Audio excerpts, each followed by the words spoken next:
everyone, and welcome back to a brand new video. I'm your host ep.200, and today I'm going to be doing a video of what happened to Infinity Ward. Now you might be thinking, ep.200, you already made a video on this, but that video was posted all the way a year ago in July of 2015, as well as I didn't get everything about what happened to Infinity Ward in that video, so I'm going to be revising it and making it now. Also, the video wasn't really that great and my video quality has improved quite a bit, and if you would like to check out that video, of course you can, but here's a little clip of it. If you don't know, Activision and EA are very big rivals in the video game industry, so yeah, it was quite a little while ago, and my microphone and the whole thing really wasn't that great of a video, and now I'm getting a bit off track, but actually, let's get started about what happened to Infinity Ward. Now you might be hearing, and as a lot of the times, you might hear some people say, oh, it's good for new Infinity Ward, and you might be thinking, what do you mean new Infinity Ward? It's always been Infinity Ward. What are you talking about? Well, ladies and gentlemen, there is something that you probably will want to know, and that is the Infinity Ward that is making Call of Duty Infinite Warfare as well as Call of Duty Ghosts is not the same one that originally made Call of Duty,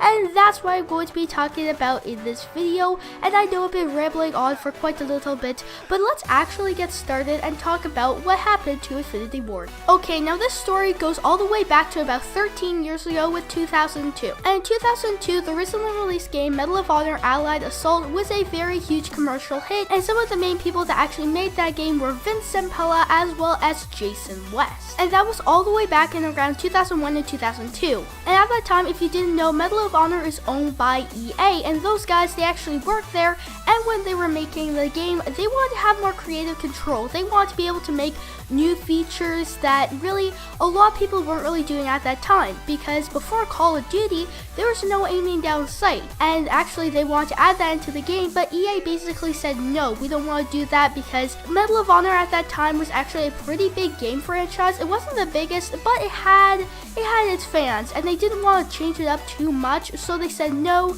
and that's when Medal of Honor Allied Assault came out. So then basically the head guys, which would be Jason West as well as Vince Zampella, they wanted to go and leave, and they started their own company called Infinity Ward.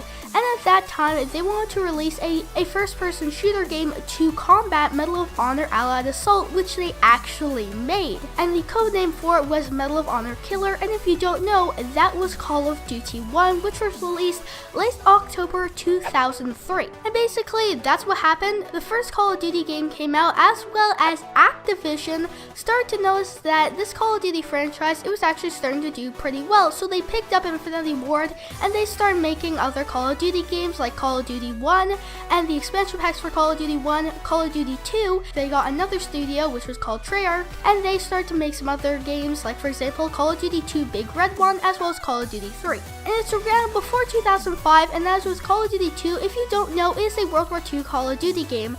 And at that time, Infinity Ward actually wanted to go into the modern era. They wanted to make a modern Call of Duty game, and the same thing happened.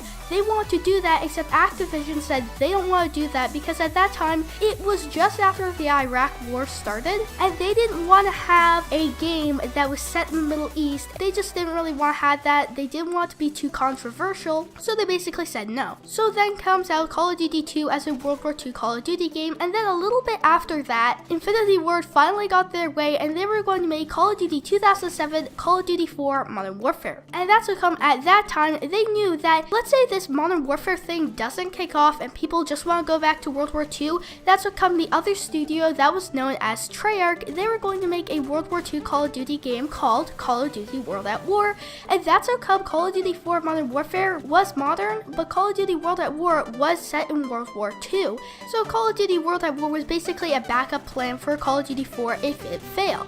But as you could hear, Call of Duty 4 did not fail, and that's how come people were kind of scrambling a little bit when World at War came out, because they had to go and adapt to what Call of Duty 4 had with kill streaks and stuff like that. So they changed World at War so that it played like Call of Duty 4, and then everybody was waiting for Modern Warfare 2 to come out, and this is when the problems start arising, because they wanted it to be its own franchise. They wanted it to be the Modern Warfare franchise. They didn't want it to be a sub-series of Call of Duty. They wanted it to be its own intellectual property, and they were actually having some squabbles with Activision. And then in around 2010, early 2010, just after Modern Warfare 2 came out, the head guys, they were talking with EA, because they were talking with EA, and if you didn't know, Activision and EA are big rivals in the video game industry. So Activision really didn't like that, so they fired Jason Wentz and Vince Zampella, who actually started Infinity Ward, and then after a little bit, 46 other Infinity Ward employees left Infinity Ward, and a month later, in April of 2010, and the firing happened in March of 2010, those two head guys started up the company, Respawn Entertainment, and they made the games Titanfall 1 as well as Titanfall 2, and it was started in April of 2010.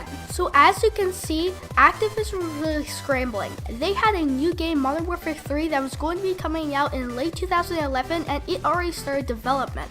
So they needed to scramble together a bunch of people so that they could actually make the game. So they start getting a bunch of new people, and they start making kind of a new Infinity Ward, because at that point, a majority of the people that actually worked at Infinity Ward left. So basically, it was a completely new company. Other than the name, it was completely new, other than a couple of people that were still there and didn't leave. So Activision was scrambling together, and that's how come they also got Sledgehammer Games to help work on Modern Warfare 3, and then Modern Warfare 3 came out. Unfortunately with this, that's why Modern Warfare 2 was not supported at all. The reason why, and that is this happened just a couple of months after Modern Warfare 2 came out. So that means for the longest time, Modern Warfare 2 didn't even have a company behind it. Imagine Call of Duty Black Ops 3 if after February, Treyarch did not support the game at all. They released some DLCs, but they did not patch any glitches, they did not do any weapon balancing, and that's how come Modern Warfare 2 is pretty broken all the way till today. Things like one-man army noob tubes as well as commando knifing is still very prevalent all the way 6 years later after the game came out. And that's basically the story about what happened to Infinity Ward. So kind of a summary, and around 2010, the head guys at Infinity Ward, they got fired because of talking with EA about having them control of the Modern Warfare franchise. And then afterwards, 46 employees quit Infinity Ward to go with them to Respawn Entertainment. And then after they went to Respawn Entertainment, Activision got a bunch of new people to go and fill the places. So that's how come Modern Warfare 3 and Call of Duty Ghosts, they look a lot different as compared to the older Infinity Ward games. Here's a side-by-side comparison between Modern Warfare 3 in the same place and on the left-hand side, Modern Warfare 2. You can see the lighting is very different, and that's basically what happened to Infinity Ward. And who knows, maybe if old Infinity Ward was still there, the Modern Warfare series might actually move on, and there might have been maybe 4 or 5 installments in the Modern Warfare series. So that's what I want to say about this video. I hope you guys enjoyed it, and if you did, please remember to leave a like and subscribe if you're new. So I hope you enjoyed the video, and have a great day.